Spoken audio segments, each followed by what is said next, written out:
Trump Taj Mahal in Atlantic City, New Jersey. HBO Sports presents World Championship Boxing, where tonight the remarkable George Foreman, in his 4th decade of professional prize fighting, takes on an opponent scarcely half his age, Shannon Briggs. Also featured tonight, 1996 Olympic gold medalist David Reed facing Dan Connolly in a junior middleweight bout scheduled for 6 rounds. Reed hopes to keep his unbeaten early professional career going.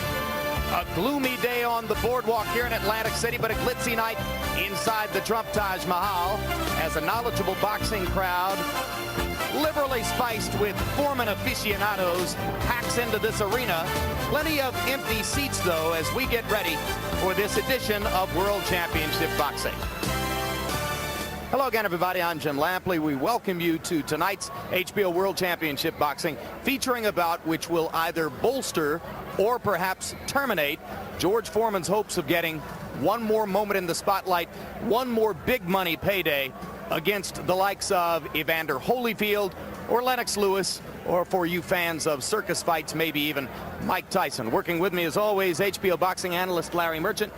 And Larry, let's put Foreman's quest in perspective within the general landscape of the heavyweight division as we look at our own consensus heavyweight rankings, a compilation of the rankings from 3 major boxing publications, seasoned with our own editorial input. Evander Holyfield, the recognized champion. Lennox Lewis, who owns one of the belts, is the logical challenger. Negotiations ongoing for them to make a fight, but there are serious obstacles.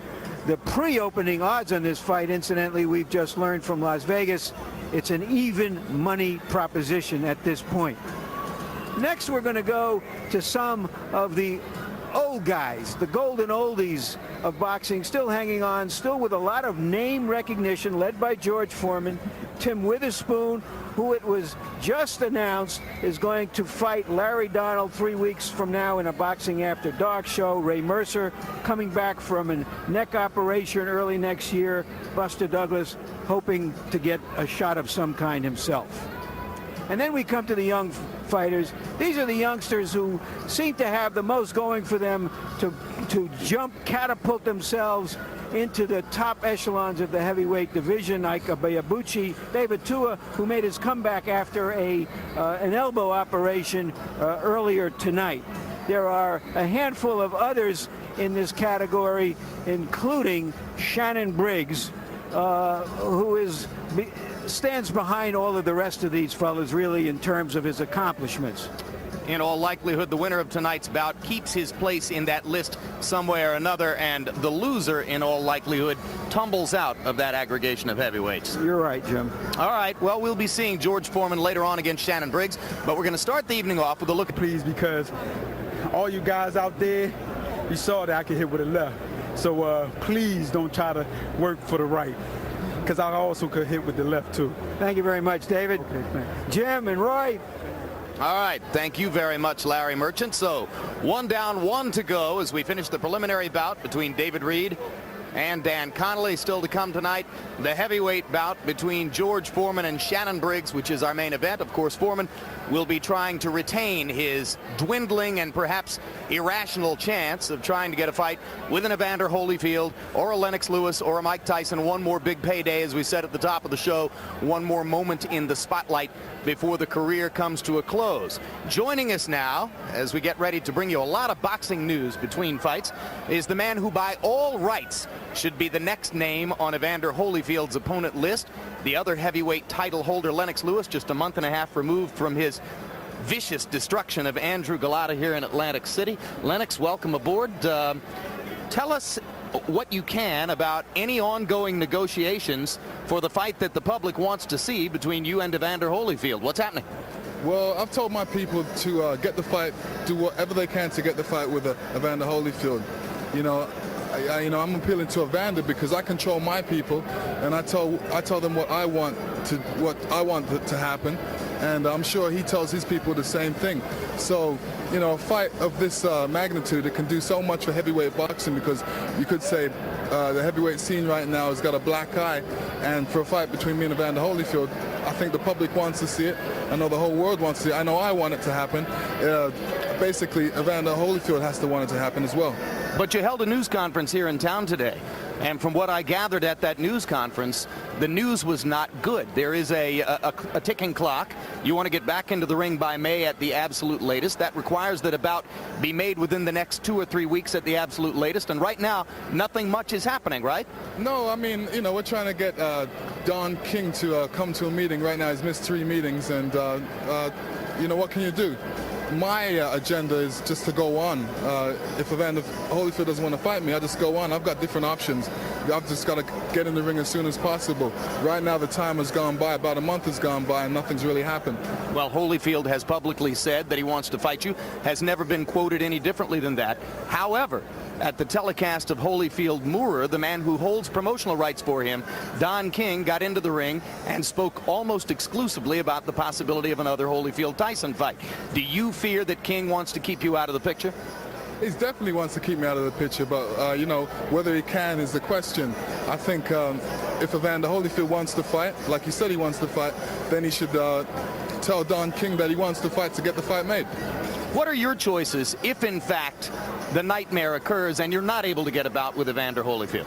Well, I just can continue. I've got other things I can do, other boxers I can go after. There's other opportunities out there for me. Just continue. I don't think he'll let this slip by. I think this fight's very important. Despite everything you've accomplished in your career, Lennox, having won a heavyweight championship twice, only one loss, more than 30 wins, almost all of them by knockout. Your career has been an ongoing tidal wave of frustration because of your inability to get to the center of the picture. If Holyfield weren't to sign a contract to fight you this time around, would that be sort of the last straw in frustration? No, not really. I realize that these things happen in boxing. You know, you get a lot of politics. You know, I say if 2 boxers want the fight will happen. I want the fight. I've instructed my people that I wanted the fight. You know, all he has to do is instruct his people that he wants the fight, and the fight's made. Did you get the sense that your knockout over Galata earned you new respect among American boxing fans where, let's face it, you've had an uphill fight gaining respect? Yeah, I think it was like a day and night thing where I went in there and basically made a statement, a public statement that, you know, I'm the best heavyweight on the planet. And the Andrew Galata fight came at the right time. He just was, he played to the scene and the role. Lennox, thanks very much for joining us. Incidentally, Lennox will join us during the bout between Shannon Briggs and George Foreman to do a little ringside commentary, so we'll look forward to seeing you over there at the ring. All right. Good. All right. Now let's take a look at some action from attention to the ongoing saga of George Foreman. Of course, as Foreman approaches his 49th birthday, the issue that rises above all competitive issues in his career is his health. Boxing is a dangerous sport. At this point, why, ask so many people around the sport, should George Foreman continue to fight? There is no other sport like boxing. It is the most overtly violent form of competition and has the tragic fate of countless boxers to show for it. Wilfred Benitez depends on his mother for daily care. Jerry Quarry is physically dysfunctional. Muhammad Ali struggles with Parkinson's disease, and the stories go on.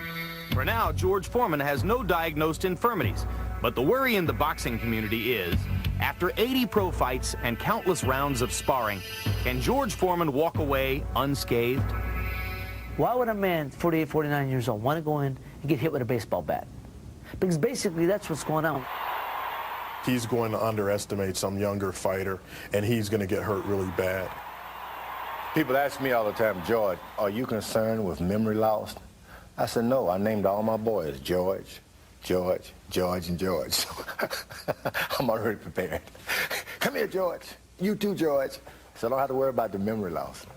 George can joke all he wants, but the fact is the longer he fights, the greater the risk of dementia pugilistica, the damaging cumulative long-term effect of boxing.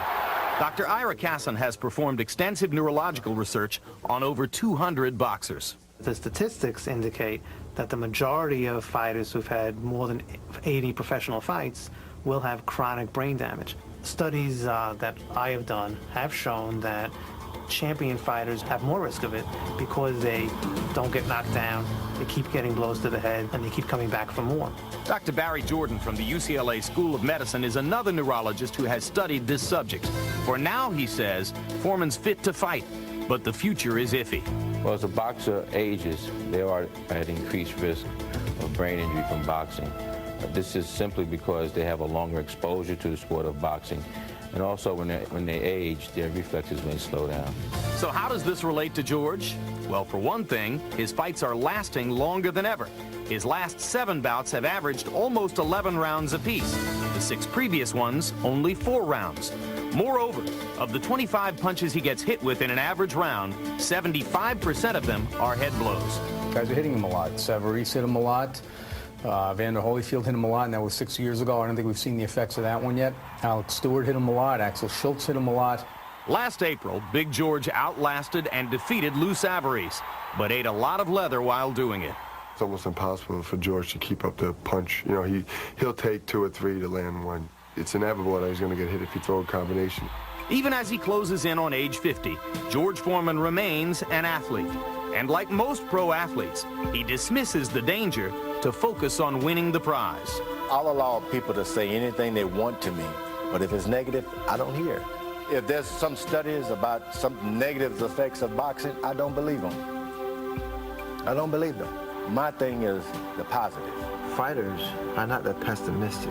If I thought about the fact of, I hate to say it, it'd be so morbid, but going blind when I had the eye injury, I never would have faced Marvin Hagler.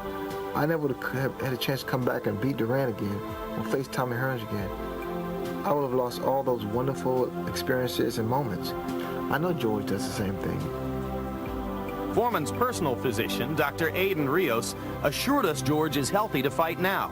But what about his future? We don't have crystal ball. All we can say is that as of today, he's medically fit to exercise this sport, and that's all what we can say. Typically, the chronic effects of boxing are delayed after a boxer retires.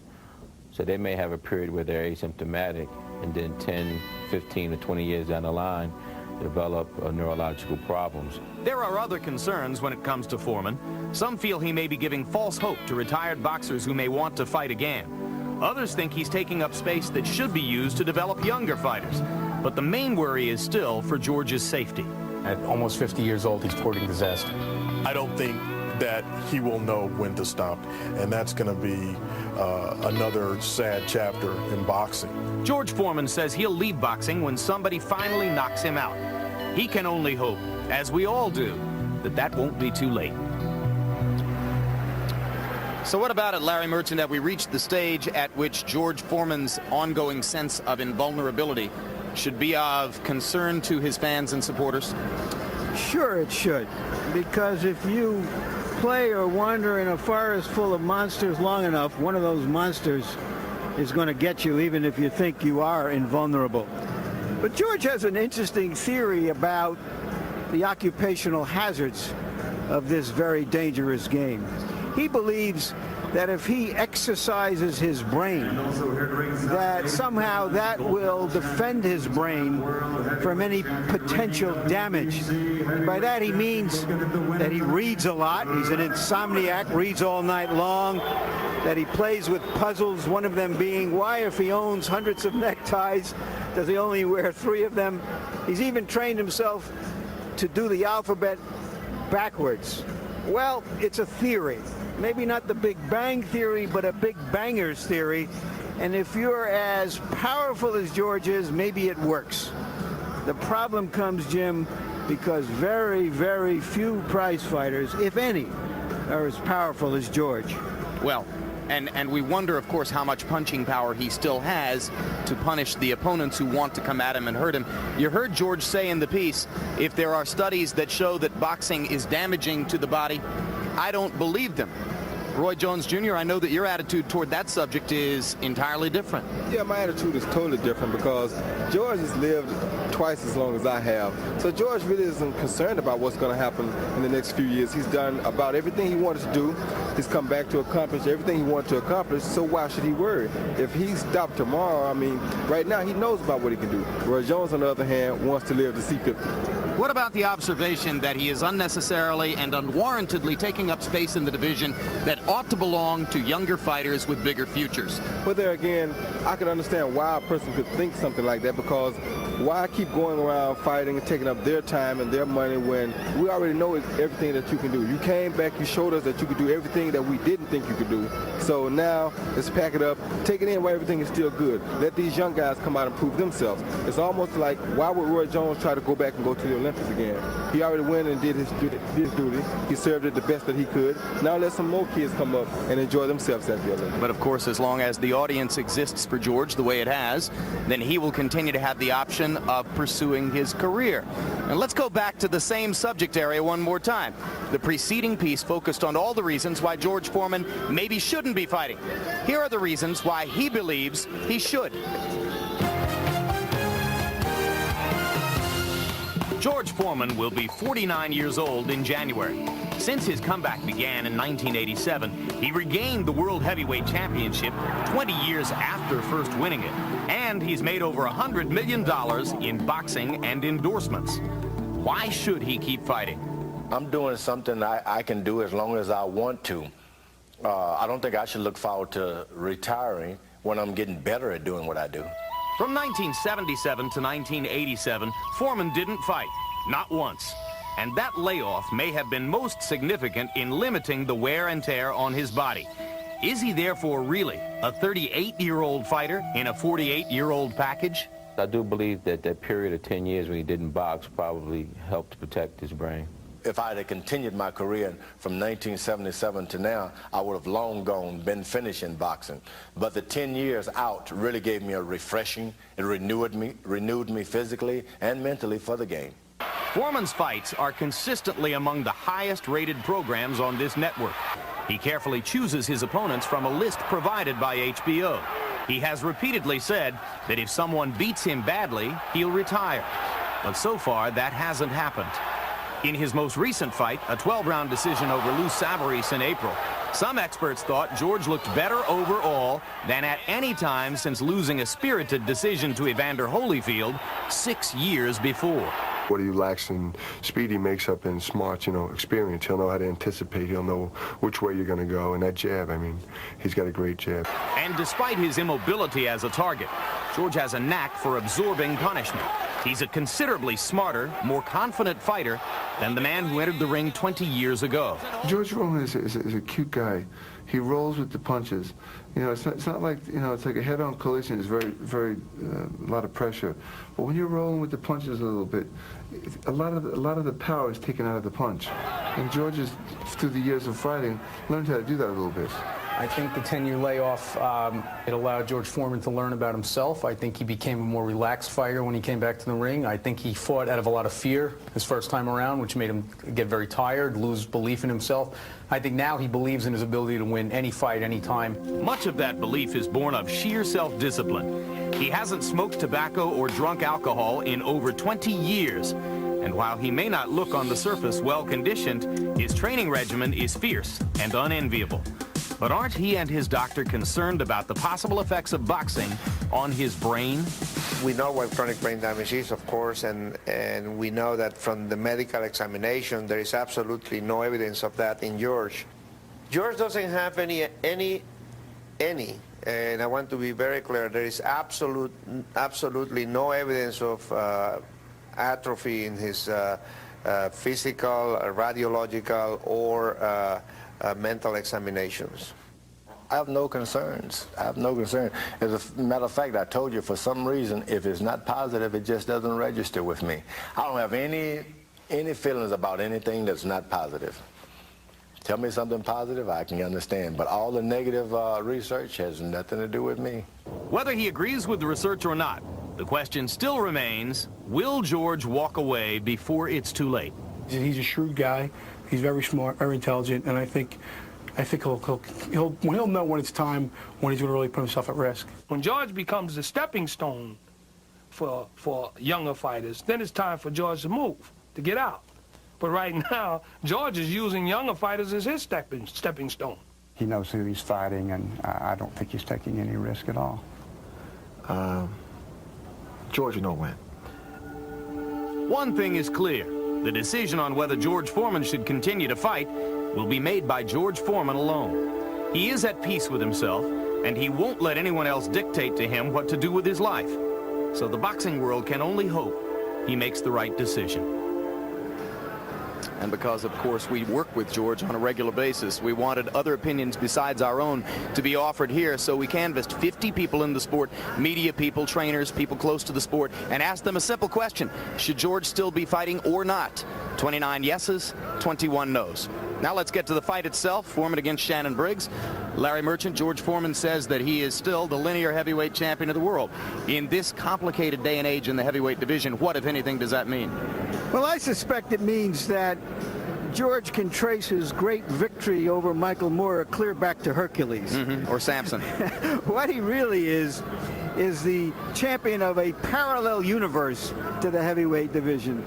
George may not be able to beat the top class of heavyweights, but because of his popularity, because he attracts such large television audiences, he can handpick from a lesser class of heavyweights and have an entertaining fight out of it and make $5 million a pop, as he did when he fought Savarese last spring, and as he will tonight when he fights Briggs. Despite Briggs' lack of credentials on even this level of the game, we found out earlier tonight that this is an even money fight in Vegas, so perhaps we'll have another entertaining night at the fight. And the blueprint for how to beat the modern George Foreman, the one in this stage of his career, was drawn up a few years ago by Tommy Morrison in his hide-and-seek unanimous decision effort over Foreman in Las Vegas. In 30 previous bouts, Roy Jones Jr., Shannon Briggs has never fought that kind of fight. Could he do it tonight? Yes, he'll have to do it tonight if he wants to beat George Foreman. The one thing we know about Shannon Briggs is that he is a big guy. He's a big, strong-looking guy on the outside. He can punch. He's everything we want to see in a guy on the outside. However, on the inside, we find out that he may not be as big as we thought he was. However, he may come back tonight and prove to us something different. So he'll have every opportunity. And as far as George goes, I think George should do as George wants to do. Tail of the tape for George Foreman against Shannon Briggs. Foreman told us that he didn't step on a scale during training this time because he wanted to eat everything he felt like eating. Result, he weighs 260, the most he's weighed in 11 bouts. 23-year difference in age. They are both 6 feet 4 inches tall, and Foreman gives up 2 inches in reach to Briggs, although usually it is George's telephone pole jab which dominates the space between the two fighters. Punch stat numbers, Larry. Both fighters throw and land about the same number of punches, but obviously against a different class of competition. In the fights we have tracked on Briggs, he's thrown 70 or 80 punches in the first or second round, many, many fewer, maybe 35 or 40 as the fight goes on. Jab is the big punch. It's what George Foreman uses to win his fights these days. Briggs has a decent jab when he uses it. Rules of the bout with the George Foreman of ringside judges, Harold Lederman. The George Foreman Shannon Briggs fight is scheduled for 12 rounds. There is no standing 8 count. The 3 knockdown rule. Only the referee can stop the fight, and you cannot be saved by the bell in any round, including the 12th and final round. Jim. All right, Harold, and now let's get ready to bring both fighters into the ring. First to enter, Shannon Briggs. Next to him, camera left, Mark Roberts, the manager with whom he lives in Upper New Jersey. You can see that George Foreman was 32-0 when Shannon Briggs was born. He's 25. Right now, you have to say that he is simply a product of the hype of being a New York fighter who comes from the same Brooklyn neighborhood as Mike Tyson and Riddick Bowe, because he hasn't beaten anyone of any substance. He was stopped in 3 rounds by Wilson, as you pointed out earlier, but he has a good story. He has a great body, and he has bad hair, which he picked up while he was playing chess in Washington Square Park in New York from all the hippies who hang out there. And the record for Shannon Briggs, 29 wins. He was 25-0 when he lost to Darrell Wilson in that bout. He dominated the first 2 rounds, got cut in the 3rd round, and folded like an accordion. Those people who don't expect him to beat Foreman say that the problem is in his heart. Shannon Briggs was chosen by George Foreman from a list of opponents suggested by HBO. Let's give you a look at the other names on the list. Well, not all of these are exactly tigers. And the odd thing about it is that George normally doesn't want to fight a fighter who has any athletic ability because he's afraid he'll move away from him. But he bypassed other fighters who are strong fighters to take Briggs, presumably because of that Wilson fight. What do you think of that list, Roy? I think it's a very impressive list myself, and he probably took the best fighter for George. And now here comes George Foreman to the sound of Amazing Grace.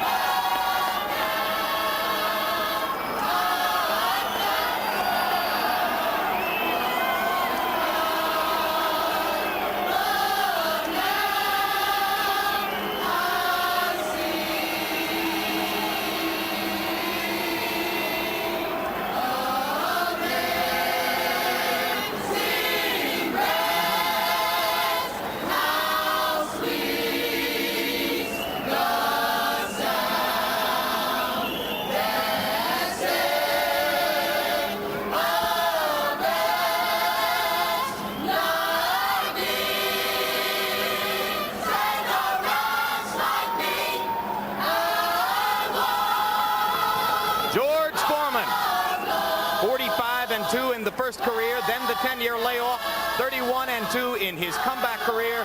The 4 losses to Muhammad Ali, Jimmy Young, Evander Holyfield, Tommy Morrison. No knockouts for Foreman since he knocked out Michael Moorer to win the title for the second time, November of 1994. And let's go to Michael Buffer for the official introductions. Ladies and gentlemen, Azoff and Wald, Main Events Fight Night. Cedric Kushner Promotions with Henry Holmes Productions and your undisputed, undefeated king of beers, Budweiser. This Bud's for you. Present 12 rounds of boxing for the Lineal Heavyweight Championship of the World. Sanctioned by the New Jersey State Athletic Control Board, Boxing Commissioner Larry Hazard Sr., Chairman Jerry Gormley, Board members Gary Shaw and Stephen Katz, Deputy Commissioner John Greco, physicians at ringside, Dr. Kenneth Remsen, Dr. Stephen Oxler, Dr. Dominic Coletta Jr., and Dr. Louis Sabatini. Timekeeper at the bell, Roosevelt Gilbert. Counting for the knockdown seconds, alternate referee Tony Orlando. The 3 judges scoring this bout on a 10-point must system will be Calvin Claxton, Lawrence Layton, and Steve Weisfeld. And when the bell rings, your referee in charge of the action, Eddie Cotton. And now, ladies and gentlemen, for the thousands in attendance and the millions watching around the world, from Donald J. Trump's Taj Mahal Casino Resort of Atlantic City, New Jersey, let's get ready to rumble!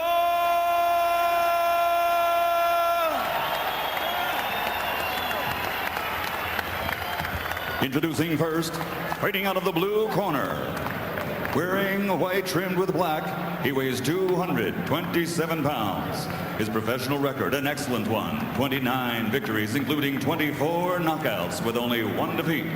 Tonight, he plans on taking another step towards his goal to become the world champion. Ladies and gentlemen, from Brooklyn, New York, here is the challenger, Shannon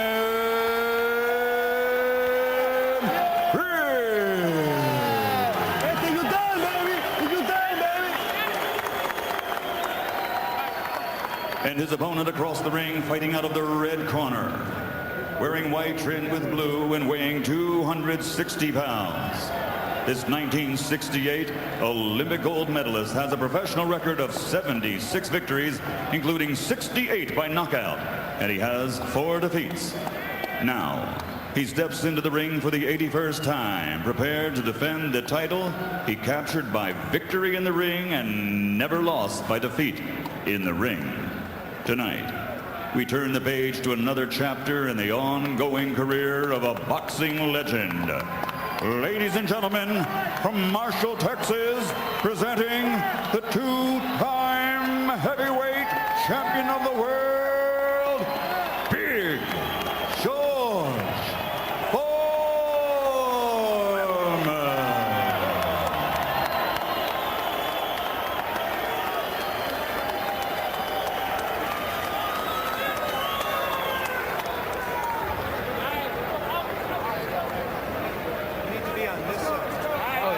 Foreman, come on this side. Okay.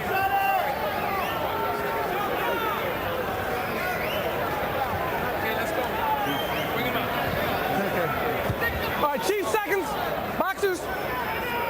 Where's your chief seconds, Shannon? All right, boxers. You received your instructions in the dressing room.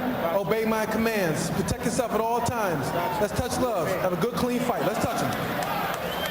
George talks more these days about missing his church work, missing his work with his kids program. He's not in the best shape we've seen him in recent years. Does he still have the old want to and the can do? Fascinating stare down, Roy, as George stared silently at Briggs, and Briggs started laughing and talking to him in the middle of referee's instructions. Yeah, and I guess that shows some confidence in Briggs. Well, some of his supporters thought he might have been a little psyched out at the weigh-in where he refused to look at George.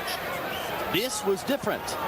Shannon Briggs hoping for major redemption tonight. When he lost to Darrell Wilson a year and a half ago, his trainer Teddy Atlas left him.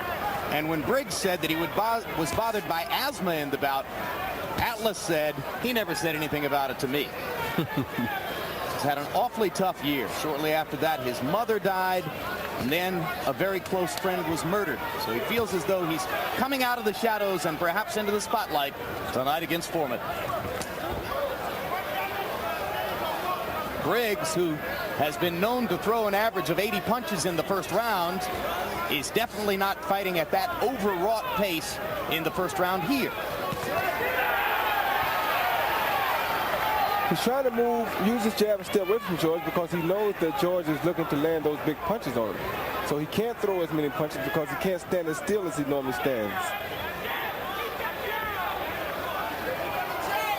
Briggs smiling as he moves around the ring.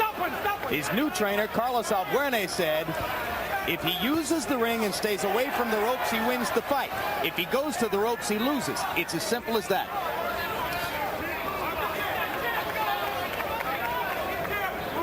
We've lost our clock temporarily. A minute and 30 left in the first round. Foreman trying to maneuver Briggs into the corners, and as slow as he appears to be, George is excellent at using the ring space to his advantage, Roy. Yes, he is. He cuts the ring off. He makes you back into a corner. Once he gets you close enough and uses the ropes to trap you, then he throws his big punches. Saw Foreman nodding at Briggs. They're having something in the way of an ongoing conversation in there. And there comes the Foreman jab, which was so evident in his conquest of Savarese this past spring. And you hear the crowd responding as George lands. A little bit less than a minute left in the round. And Briggs is landing a pretty good jab himself here early in the fight.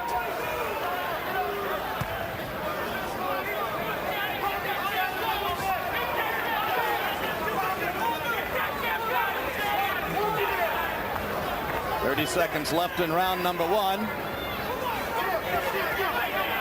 Both fighters trying to establish their jabs in this first round. Shannon Briggs giving you a preview of the footwork that he hopes can win the fight.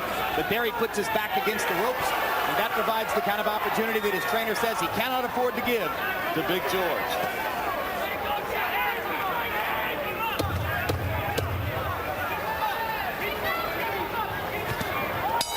Good job, fellas, good job.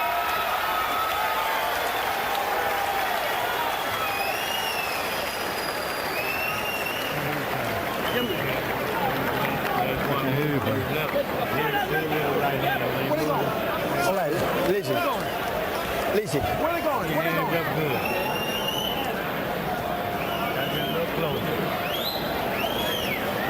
What do you want? You said one, two.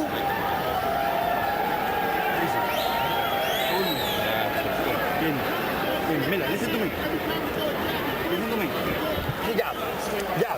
Cuando he go, you say, pop back up, go, we hang out, you move for the other side and you hit it. Listen to me, all right? You win the first round. But you need to use your jab. Don't run it. Work with him. Work. He go with his side, you go with the other. Go. Foreman, as has been his custom in the comeback career, standing in the corner between rounds. Angelo Dundee offering a few small nuggets of wisdom. And as round 2 begins, we're joined at ringside by the world heavyweight co-champion, if you will, Lennox Lewis. And Lennox, what did you think of the first round? I felt the first round went pretty good. They're both getting used to each other. Shannon can't put his back against the ropes, so George will catch him. I think George is just waiting to set up a big right hand for Shannon. But everything's going well so far. Which fighter do you think might be able to establish his jab first? Well, it looks like Foreman's trying to get his jab going. I think Shannon's trying to mix up his punches and use his speed. George definitely has the experience and is using it. Would you consider fighting George Foreman as one of your options if the Holyfield deal goes south? Well, he's definitely an option to me. Whether he wants to fight me as well, one depends. It'll depend on the money, Lennox. Definitely. What about if Briggs wins the bout? If Briggs wins the fight, well, I know my friends down at Susie Q's wants me to do that. Wants me to fight him. Susie Q's is in New York? No, it's in Toronto. Aha. Little inside stuff for Lennox Lewis as round 2 reaches the midway point. Foreman working behind the jab. I tell you what, if Briggs doesn't knock Foreman out here pretty soon or knock him down and do something to gain some momentum back on Foreman, he's going to be in for a long night. Because the longer this fight goes, the more George is going to get into this fight. Well, and when we saw the Savarese bout early in the spring, you saw how George was able to wear down Savarese and ruin him in the late rounds because of his incredible stamina, his great relaxation in the ring. Isn't that really his biggest secret, Lennox, the relaxation? Definitely. That's where the experience comes in. You know, it just keeps on the pressure, and at the right moment, he knows when to turn it on. Missing with the left there, but coming back to stick the jab. And Shannon Briggs, I totally agree with you, Roy Jones. He's fighting George Foreman's fight right now. Yeah, he's breathing harder than George is. Which is a good time for me to point out that I spoke with a psychologist before the fight who has worked with Briggs, and who told me that Briggs' biggest worry is that he doesn't have the stamina to go the distance because of his asthmatic condition. Well, he in bad trouble if that's the case. Briggs manages to land a left over the top. Second round has been a pretty good one, though, both in terms of tactics and punches landed for George Foreman. Lennox, quick thumbnail prediction. Who's going to win the fight?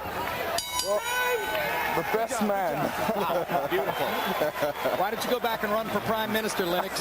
Thanks very much for joining us. We appreciate it. Thank you. All right, Lennox Lewis looking forward to a possible fight with Evander Holyfield. Join us for the most recent installment of Real Sports with Brian Gumbel. Featured in this edition, a profile of Detroit Pistons superstar Grant Hill, a talk with NFL quarterbacks Boomer Esiason, Jim Kelly, and Mark Rippon about their son's life-threatening illnesses, and an investigative look at John Gillette, accused of swindling millions of dollars from top professional athletes. Real Sports, the only show of its kind, and it's only on HBO. So steady jab is driving me crazy. The voice of the great Angelo Dundee. Okay. Get on his case. He don't want no more. He really don't want no more. Angie asking George to throw that telephone pole jab.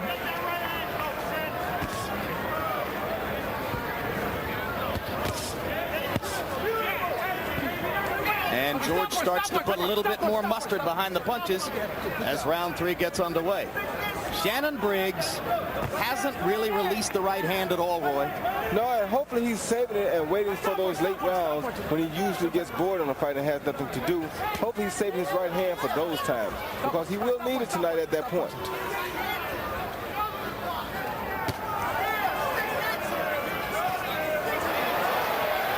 This really shows you what a specific art boxing is. I mean, the athletic gap appears to be huge here, but George's technicianship gives him a vast edge in knowledge of what to do. And let me tell you something else, Jim. The crowd plays a big part right here. Every time George lands a good punch, the crowd goes crazy. This has a psychological effect on the other guy, Briggs, because it makes him think, well, man, am I getting caught with big punches? Am I hurt or what? You know, it makes him think twice about himself. Stuff like that. Well, if he doesn't know if he's getting hit with punches, he's got a real problem. Now, I didn't say he didn't know if he's getting hit. I said it makes him wonder again, am I hurt? Am I looking foolish? What's going on here, you know? Makes him second guess himself. It's a really good point, Roy. And it seems now he's slacked and punching. You see that? Yeah, Briggs has abandoned the style that he used in the first round. Because he's tired. You get tired of running from a guy. It takes a lot out of you to run from a Briggs guy. lands a left hook, but he's really in a defensive mode here. You saw him there with his back against the ropes, and we already told you what his trainer thinks of that. Now here he is backing into a corner by himself. Hey, you know what I'm thinking here? You can run, but you can't hide. Same thing I was going to say for Griffin before the last fight. It's not even a small ring. There's plenty of space in there. It makes no difference. You can run, but you can't hide. Now, if he goes ahead and fights, then he can avoid George a little easier. But he can't avoid him by not fighting. He has to fight. Now stop punching, Shannon. Stop hitting him. No, stop hitting him in the back of his head.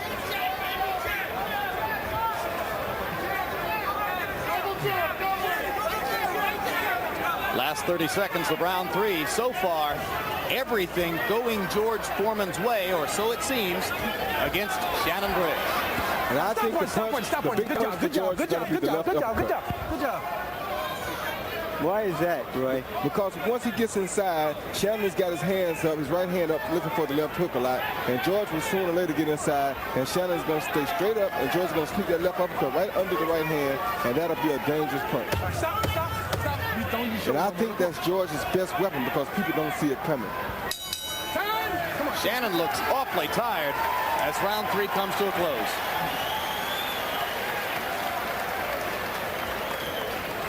It's nothing, Shannon. You listen to God, it's nothing. Listen to your trainer and do what the hell he tells you. Come on. Go with me. Why you don't use that right hand? Why you don't use that right hand? Tell me. No, you don't use it. Come here, baby. You want to lead the fight? No. Use a jab. Right hand. Come move. You must punch Shannon. He's right. Come on.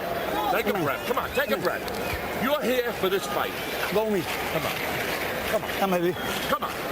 Okay, son, move over, slide on the guy. You know what to do. Slide. But everything is with your jab. No wide shots.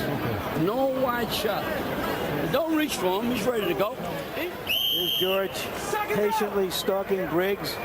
A left that was short, a right that wasn't. And I'll tell you what, Larry, Briggs' corner is feeling this sense of urgency that we're talking about here. Yeah, you heard veteran cutman Al Gavin playing an extremely vocal role as he tried to shame Briggs into fighting, saying, come on, you're supposed to know what you're here for. Briggs threw an average of about 33 punches around in the first 3 rounds, and that won't get it done. He's got to throw at least 50 punches around to have a chance. Stop hitting him in the back of his head. Okay, stop hitting him. Yeah, but stop hitting him in the back of his head. Okay. All right. Good job. And you heard the trainer screaming for the right hand. Briggs not releasing the right hand up to this point in the bout. Shannon seemed to know that he needed to throw more punches as he came out for this round, but Foreman's been landing the jab at about a 70% clip.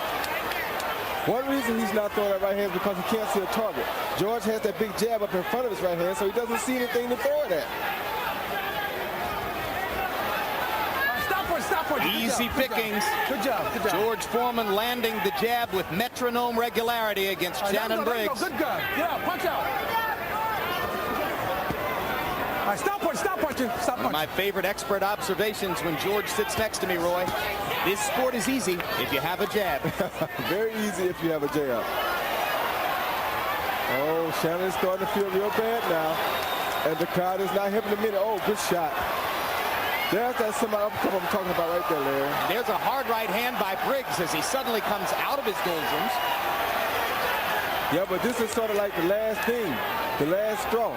If that doesn't work, then what's he going to do?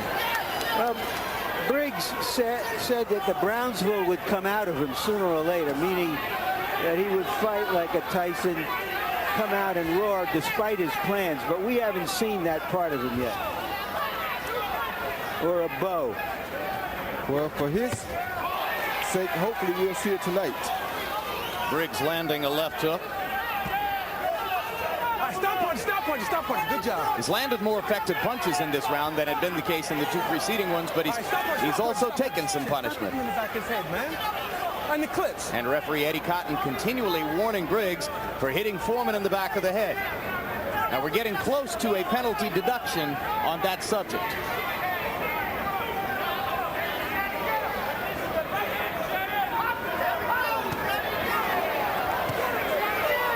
Briggs is telegraphing his punches so much that George can see him coming from a mile away. All right, stop punch. Good job, fellas. I like that. Briggs should stick to his jab and stay away from George. That's the safest weapon he can use. There, Briggs beat George to the punch with the jab, but it's happened all too rarely. Foreman doesn't look very pretty as he releases these combinations, but the punches just keep coming. Why isn't he throwing the right hand, do you think, Roy? Because he doesn't see a right hand target. Every time he looks, he sees George's big left hand there, so he doesn't see a straight shot to throw it at. So why not go to the body? Because you don't fight a smart fight. Nobody ever goes to the body against George. I don't get it. Short shots, jab like you do. Hit this guy with a hell of a left hook. Don't let him bump you in the shoulder, okay? Body shot. Take it from me. Just get a little closer where you can ram the hook right in his body. You got it weak. Nice strong shot. In close, believe me, you can nail it with a left hook. In close. Don't hook from the outside. Everything's a jab. Hey, I move. All right, everybody, stand up. Go. Wait, look at me. Angelo Dundee asking Foreman to get in close and nail his man with the left hook. To answer your question, Jim, a lot of guys, when they see George tote them Jeeps around, they feel like body punches won't hurt this guy, so why throw it? Well, they're probably right, too, but logic tells you if plan A isn't working, you got to try plan B. Go to corner. You got a glove, George. Eddie Cotton with a piece of loose tape on Foreman's glove. Briggs in a neutral corner. Yeah, clip this off and then put some tape on here. Okay. Little cameo for Dundee here. Okay. And for once, Angelo didn't do this on purpose. For once. Hard right hand by Briggs.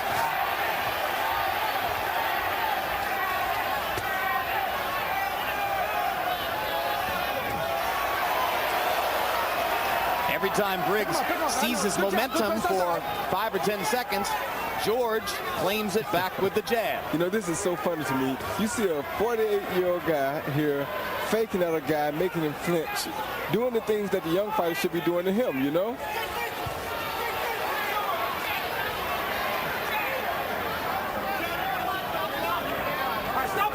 Stop punching. Good job. Thank you. Well, there's a simple question that you ask about every boxer at some stage of his career. Does he know how to fight? The book is still out on Shannon Briggs, but the verdict was in a long time ago on Foreman. If ever there was somebody who knew how to fight, this is the guy. Born to fight. Briggs getting a couple of open shots and taking them. Foreman lands that right across the top. I think that might have hurt Briggs a little bit. Well, you know, we've talked for years about George's ability to hurt people with glancing blows. You wondered if it was gone since he's gone 3 years without a knockout, but he may be in line for one tonight. I'll tell you what, I seen George stop a guy with a shot to the back. Did you? I'm not surprised.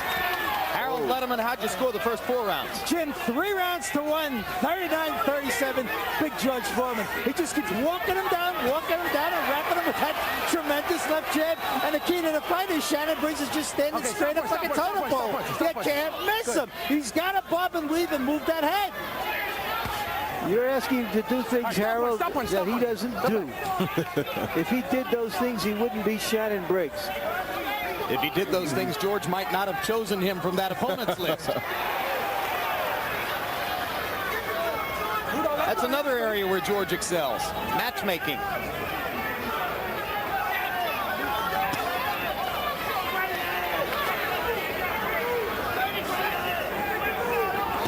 Oh, that's a good body shot, Jim. Left hook to the body. I think that's something that Briggs ought to do every time it enters his mind. Okay.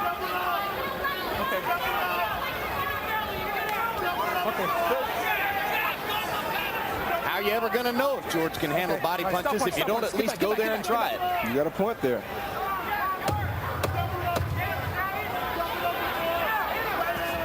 All right, stop punch. Good job, Shannon.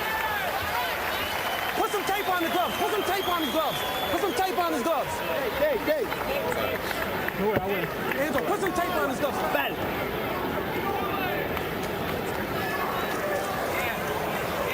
Yeah. Whoa. What are we eating? Tape on the glove. 61%. Where? Give me a channel, Luis.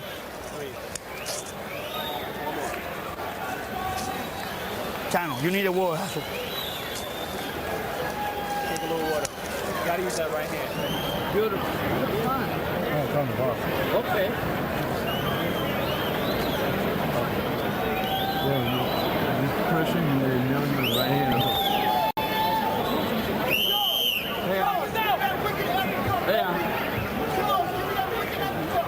Back it up, George, over here. Seconds out. I got him.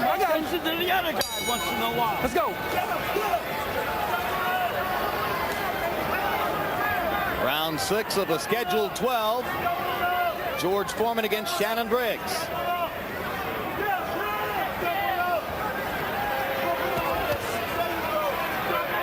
If Shannon can do that right there, jab hook and stay on the outside, step around George, don't let George have what he wants. That's his best chances of winning this fight. Yeah, that was out of the Morrison book on how to beat Foreman. Jab, hook, move out of the way. Those right there are the things he needs to do, but he has to keep doing it. He can't let George sit there and do nothing. He has to keep punching George like that, right there. And he's got to try to give George angles instead of being in front of him as he has been throughout so much of the bout. But Briggs off to a decent tactical start in this round. But now he stops right there, and that's what you don't want to do.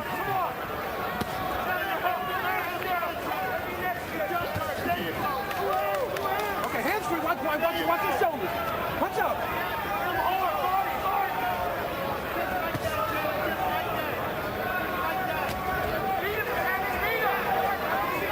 You know, these punches look so slow from George. You're thinking, how do they land? Obviously, it's deceptive. Very deceptive.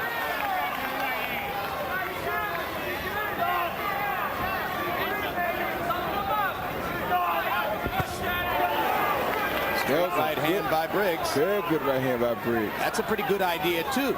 You know, change up. Throw straight right hands and lead with him. But he has to do it more often. Come on, hands free. Let's punch up. Hands are free. Come on, pick him up, Shannon. Pick him up. Briggs showing small pockets of awareness here and there. And Foreman continues to try to wear him down.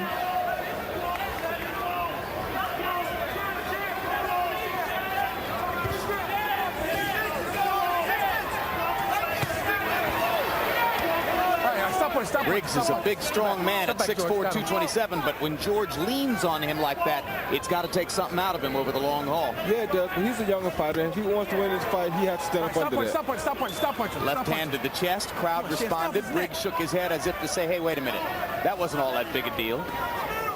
Why are you people cheering? Underlining the point you made earlier about how the crowd gets in his head. Right, the crowd is getting in anybody's head like this, not just him. There's a quick left hook inside that landed flush for Shannon Briggs, and Foreman just keeps on coming. That wasn't nothing. All in all, to this point, Briggs has not been able to hit Foreman the way Savarese did, the way Axel Schultz did, the way Michael Moore did for 9 rounds. Maybe George is improving.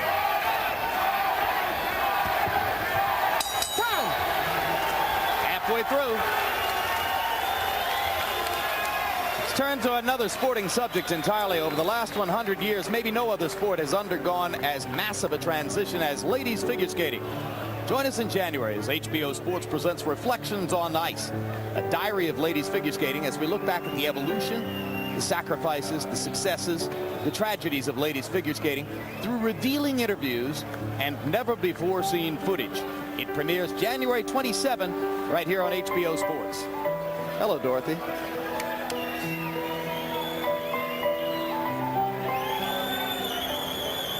Listen, over there somewhere, listen. Oh, you guys don't get excited. Okay. The other guy's loose. The other guy's loose. This isn't ladies figure skating tonight. No. I gave Briggs the last round. Did you? I thought that was his best round since the first. I was about to start thinking he is submitting, giving in, but he found something in that last round. Let's see if he can exploit it. If he continues to do that right here, every round he starts out this looks good. Every round he starts out just right. If he just can keep that up for 3 minutes and continue that throughout the fight, he'll have no problem. Well, Briggs did manage to get off 48 punches in round 6, his highest punch output of the fight so far. And perhaps not coincidentally, Harold Lederman gave him the round also. So let's see if Briggs can build on what he did in round 6 and mount a rally against the so far more effective George Foreman.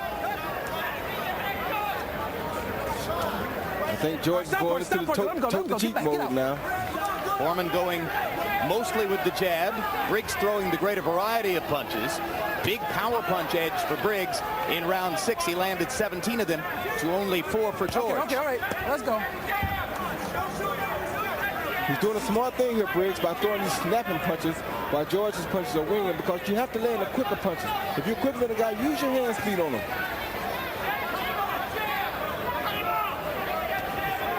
Hey, watch him hands, let him go, hands free. Briggs keeping Foreman occupied inside, going to the body so that Foreman doesn't have a chance to throw that uppercut, which might have done so much damage.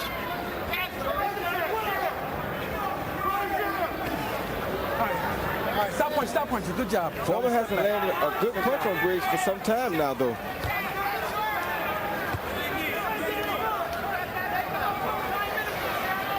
Which is mostly due to the fact that Briggs is just handling himself better. I don't think George is tiring or changing. No, I think Briggs is doing the right thing. He's not fighting George's pace. He's fighting his own pace. He's throwing quick, sharp punches, and he's keeping George on the move. That's the way to beat George for a young guy here. Maybe it took Briggs 5 rounds to settle down and get his head straight and remember what it was that he planned to do. It's been a while since he's been in against an opponent like this, though, you know? He's never been in against an opponent like this. Well, somebody with a name on HBO, you know, it's different when you step up with this big TV scene. It's a whole lot of difference, you know? You have a reputation to uphold when you fight here. In all honesty, when we had him on against Darryl Wilson last year on HBO, that was a showcase for Briggs. We ran a profile of him, which was a star profile. We were as shocked as anybody when he folded up like an accordion after Wilson hit him in the mouth. But there's a lot of pressure there sometimes, and people don't realize the pressure that a person is under when you profile them and you do all these type things, and it's the first time. Okay, stop punching. Good job, fellas. Foreman going back to hitting Briggs flush in the mouth with the jab. Shannon Briggs with a combination to the body, and the right uppercut to the chest was a real good idea. And now he's out punching George. He's out working George. I think he's fighting a lot smarter fight now. You can do it all night in close. Deep breath. Throw a feint once in a while. It's pretty. You can straighten him out of position. Nice. Get the jab. Good round. Good round. That's great. Come in. Go down. Go. Put it down. Listen, baby. You win the fight. The fight is too close. He's the champion. He's the 8th round. 4 more rounds, you are the champion. What happened to you? What do you want? Or you want I hit it to you? Come on, baby. Right here, son. It's all the way. Go with me. Don't let him get hit. Keep him backing up with the jab. Train him, see if he'll go for a sucker shot. George Foreman is a compelling figure in boxing. This is not a compelling fight. Show ain't. But at least it's changing. In round 6 or 7, Briggs found a formula for limiting Foreman's opportunities, as is evidenced by the fact that CompuBox numbers in round 7 showed Foreman attempting only 21 punches. Here's a hard right hand across the top by Foreman. Briggs shakes his head, but that punch landed. Harold Lederman, how you got it through 7? Jim, I got it 5 rounds to 2, 68-65 George Foreman. I think he hurt him in the 7th round with a couple of punches he landed. Then he won that also. He certainly lost the 6th round. I'm talking about Foreman, but he just keeps walking him down and wrapping him with the harder shots. I think he's winning the fight. He's winning the 8th round. That much I can tell you. I have it 4 rounds, 2 and 1 even. I always manage to find an even round. I was just about to say that, Larry. You know, if they go 1 round, I think you got that 1 round even from the get-go, you know? The even cameo on Larry's card. I'm glad I got it out of the way.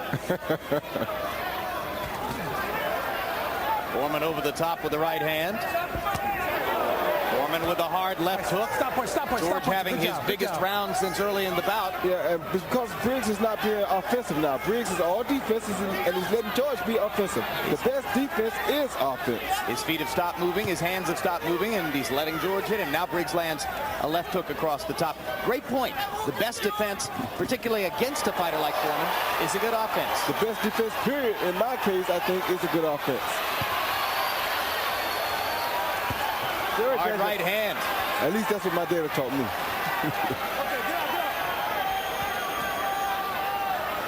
And he taught you well. That was the hardest punch of the fight for George. He must sense that Briggs is weakening or that he just doesn't have any more movement. Why is Briggs standing straight up here taking these punches is what I would like to know. Maybe Briggs expended so much energy in rounds 5 and 6. Yeah, but he can flip the punches. He's in there. Oh, good shot by Briggs. Now, that was smart. Left hook to the body down low. Very smart good shot. Hard right hand across the top for Foreman. Round 8, the biggest crowd pleaser of the bout. You can't let Foreman rally like this because on this rally, he's 48 years old. He may get a 10-8 round here for this big rally. And then you got to knock him out to win the fight now.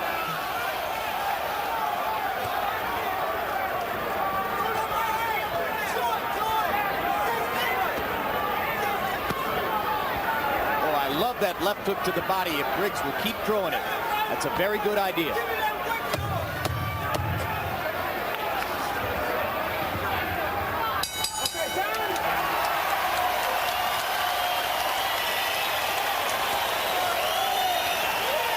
Listen, you don't want to walk, you lose the fight, all right? Go. Go. Hey, matter with you. What happened? You walk too many for nothing. Maya, cubo. Pinga esto. What's that with you, baby? Go with me. Don't go punch. 9th round. Turn it on him. So take it now.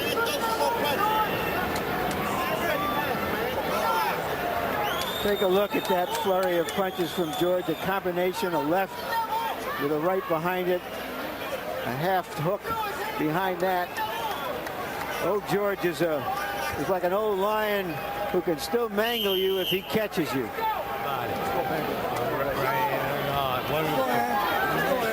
Nice and steady.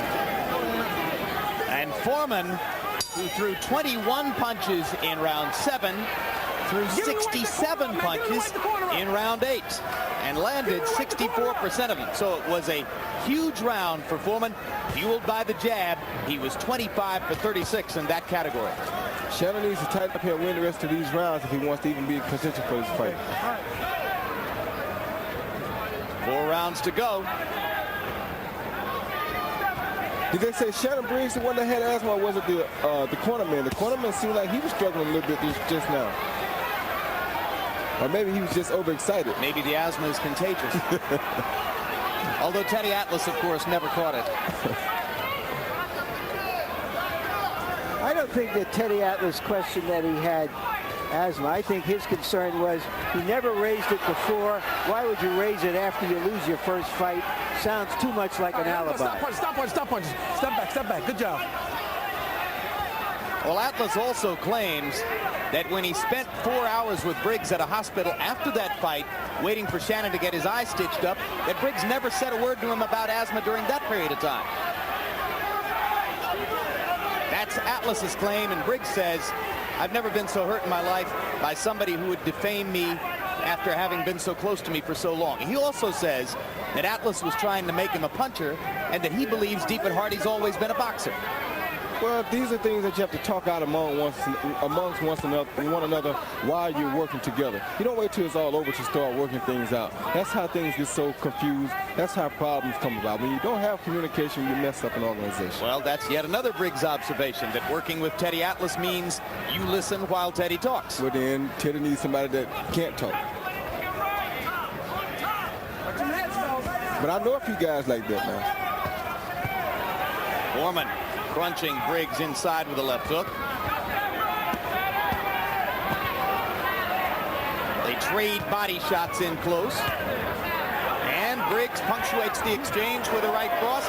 So Foreman chases him across the ring and lands his own right cross. And I'm going to tell you something. Briggs can't keep getting hit with his right hand or it'll chop you down. George is chopping on him just like he chops on those trees. If he keeps on knocking little ditches out, he's going to eventually chop you down.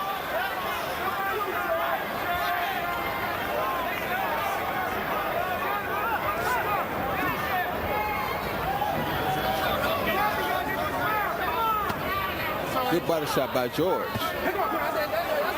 George throw the hook body, hook head.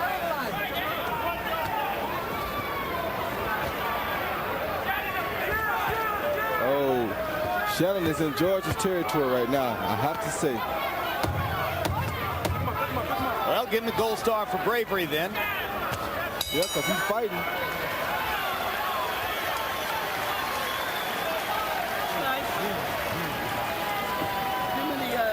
Dominant tactic in the bout so far. George Foreman's legendary jab. It's been the bulwark on which his entire career has been built.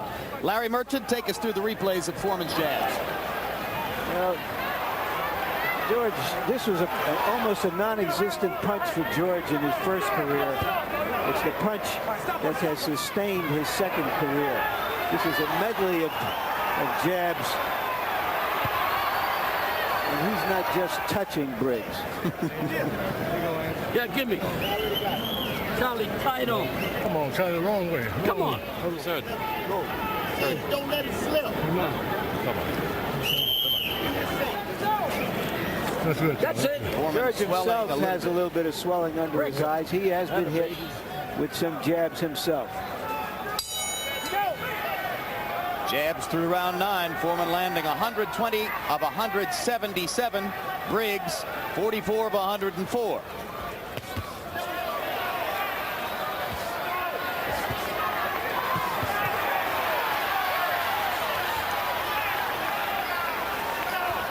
Briggs once again starting out the correct way. 10 rounds is as far as Shannon Briggs has ever gone in his career. He got a 10th round TKO over Valdez in his last bout. Briggs lands a right hand across the top. He had a big rally in round 9 of the Valdez fight. Let's see if he's got something saved for rounds 10, 11, and 12 here. Now that goes into the books or into our computers as a jab.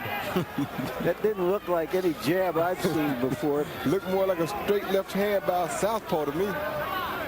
Larry, among all the heavyweights you've ever covered, whose jab did you like the best?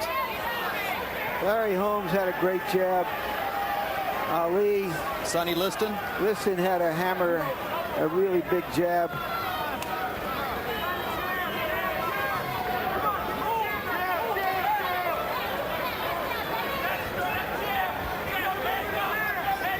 I don't think anybody depended on the jab as much as Larry Holmes did. Larry's here tonight in the crowd. Stop punching. Veritable who's who of boxing tonight. You've heard from Lennox Lewis. Brunell Whitaker sitting in the row right behind us. Young heavyweight Michael Grant Pick him up. That's close. here to observe his compatriot Briggs. David Tua fought on the undercard.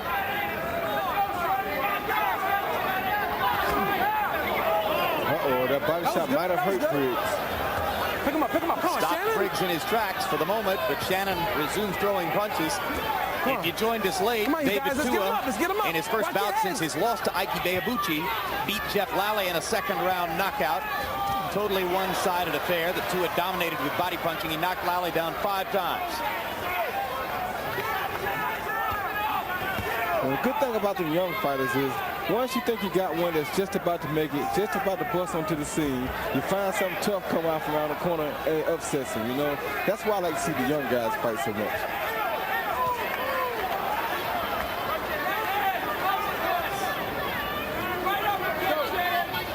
Let's watch him head spells. That's right. Keep the punches up.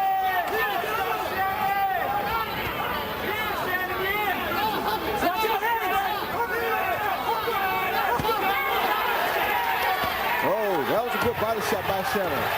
Hard right hand of the body, sets up a combination up top.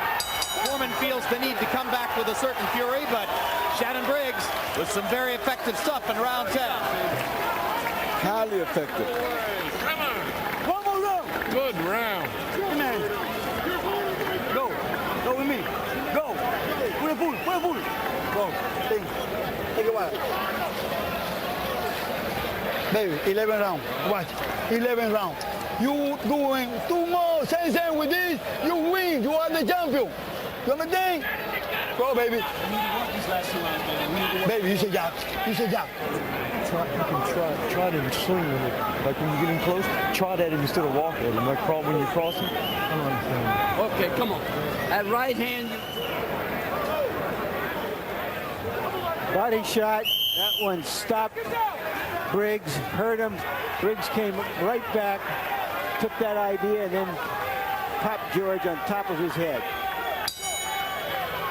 If Shannon is a gambler, he just wrote himself a hard 10. Now he has 2 more to go, and he'll be all right. Good job. Shannon Briggs dominating round 10, landing 28 out of 44 punches, 64%. 20 of those lands, power shots. Let's see if he can step up the pace yet again in round 11. All right. Whatever happens in this fight, what you look for in a young fighter is heart, courage, championship stuff. I don't see it in Briggs even if he wins this fight. Well, I see a little bit of it because he's taking some good punches tonight. He's showing some good angles. He's throwing some pretty good punches. Harold, how'd you have it through 10? Jim, 97-93, 7 rounds to 3, George Foreman. I tell you, Jim, I always score somehow or another for the effective aggressor. He's just carrying a fight to Shannon Briggs. I mean, Shannon's landing some awful good shots in this fight, but George keeps walking him down. He is the effective aggressor. He is landing the hardest shots. I think he's winning the fight overall. Shannon could make it close in the last 2 rounds, but I think George has got enough rounds in the bank to win the fight. I have it 6-3 and 1 even. Watch your head. Watch your head.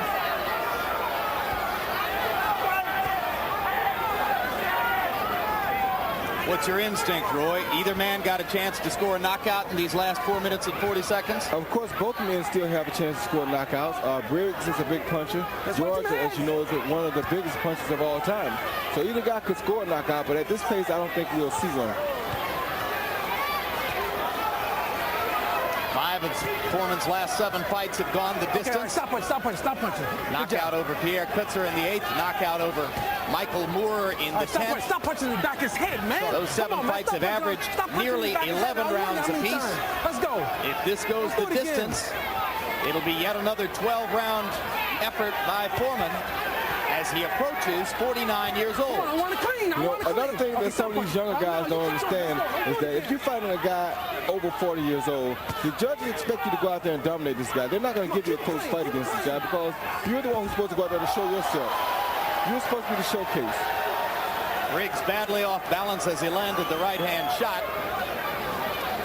Watch them heads. Incidentally, 11 years ago tonight, Mike Tyson became the youngest heavyweight champion in history, knocking out Trevor Berbick in the 2nd round. Of course, if Foreman, by some stretch of the imagination, can get another shot at the heavyweight title, he will again be trying to become the oldest man ever to win it, as he was the night he knocked out Moore.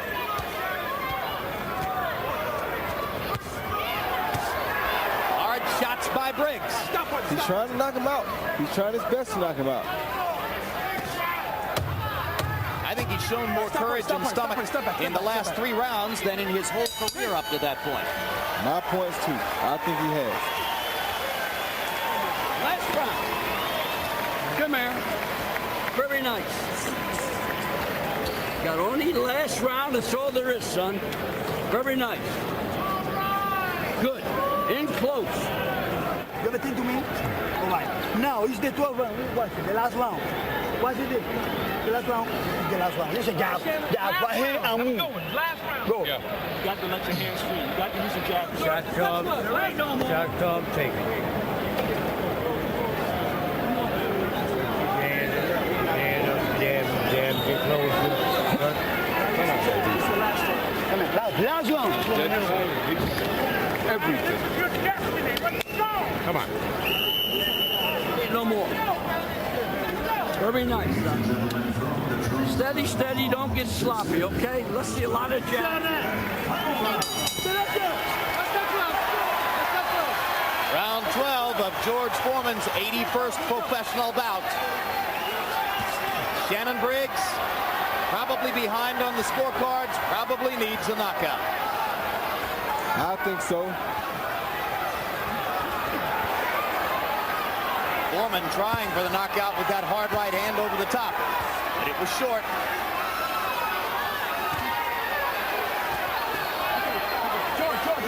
Pick him up. Foreman landing to the body, comes back with a left hook. Jab, jab. Foreman the busier fighter in the first 40 seconds of the last round. All right, let's watch some heads in there.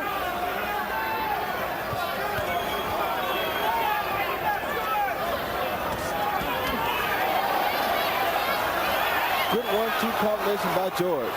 A left hook followed by a right hook. Right now it appears that Briggs is just trying to last the distance that he has submitted to George's enormous will. Fourth root-going performance in a row for Foreman. If we hear the bell for round 12, hasn't had a knockout since the Moore fight. Maybe he doesn't need knockouts to keep winning at this stage of his career. All right, stop punch. Come on out. As long as he can choose his opponents this carefully. Blood around the edges of Shannon Briggs' nose. Visible evidence of Foreman's 12th round attack. All Foreman now as Briggs backs up. Crowd rises to its feet. Another giant ovation Stop back. for the boxing giant. I tell you, Shannon Briggs is really showing some heart here tonight, though. He's fighting. He's not running. He's not being afraid. He's trying.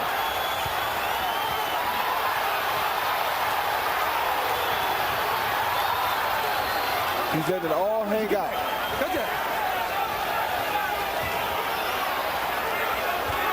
But George may be the most incredible thing I've ever seen.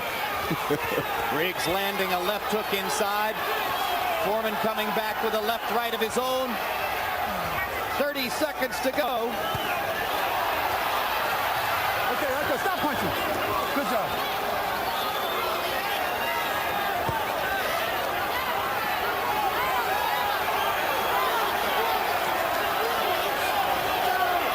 Three judges at ringside, probably holding the fate of Foreman's career in their hands.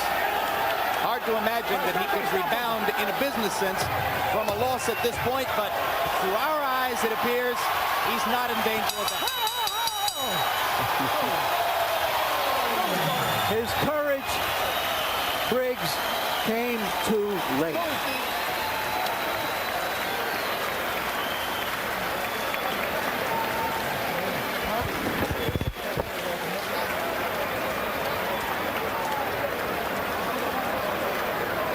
And you saw what were no doubt words of encouragement and support from George Foreman to the man whom Foreman no doubt believes he has just defeated. Lederman, how'd you finish up with the scorecard? Well, Jim, once again, I'm not one for giving a fight to a guy that runs away. And certainly Shannon Briggs ran for 12 rounds from George Foreman. Judge took it to him. I think he deserves this fight.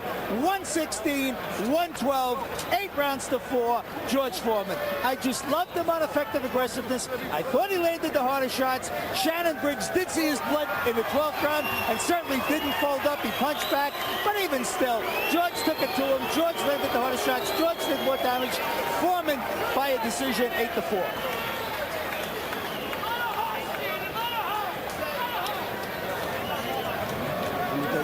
Amazing grace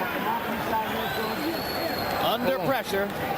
in the late rounds from Foreman. Came out and seized the 12th round to punctuate his statement to the judges. And you wonder, how can a 48-year-old man continue to come out and outwork these young guys? It's just so unbelievable. Well, what amazes you more? What he did here tonight, or that video of him pulling the Jeep up a hill strapped to his back? Of course, you know that Jeep is the most amazing thing I ever seen. And final CompuBox punch stat numbers for this bout. Foreman landing 284 out of 488. Briggs throws 6 more punches but lands 61 fewer. Foreman with that extraordinary 58% connect percentage, made even more extraordinary by the fact that to the layman's eyes, every punch appears to be thrown in slow motion. Jabs. Foreman landing 157 out of 230, 68%. It's almost as if he walks up and says, I'm going to hit you with the jab, and you're not going to be able to stop it. Briggs, 57 out of 135, respectable, but probably not enough. Let's go to Michael Buffer. From the Trump Taj Mahal in Atlantic City, we go to the Budweiser scorecards. Steve Weisfeld scores the bout 114 to 114. He has it even.